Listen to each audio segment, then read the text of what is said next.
thousands of young South Africans joining the workforce every year and a major growth opportunity for the country. The bank expects the country's 5.5 million working population to grow by another 9 million in the next 50 years.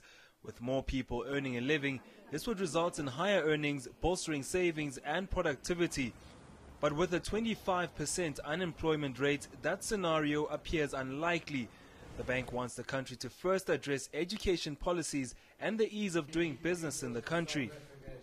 But here we're emphasising basic education and policies to support SMEs and services as having great potential of generating jobs and needing greater attention.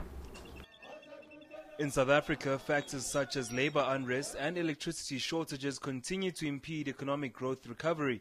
In 2014, headline real GDP growth was a conservative 1.5%, entrenching the moderate economic activity in place since 2011. But the bank believes this could all change within the next 15 years. The bank says the perfect scenario would be for growth to reach 5.4% by 2030. Income per person would rise to 164,000 per annum. Only 1.1% of the national population would still be affected by extreme poverty, and unemployment would be sitting at 5.8%, down from the current 25%. South Africa's National Development Plan document looks to create 11 million jobs by the year 2030, and the bank plans to work with government. Any other country we work, we don't make policy here, but we try to build evidence-based recommendation advice.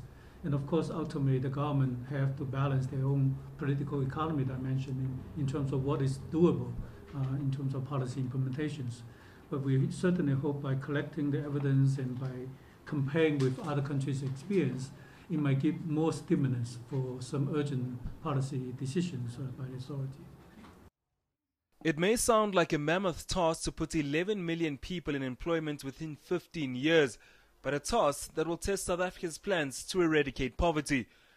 Pretoria.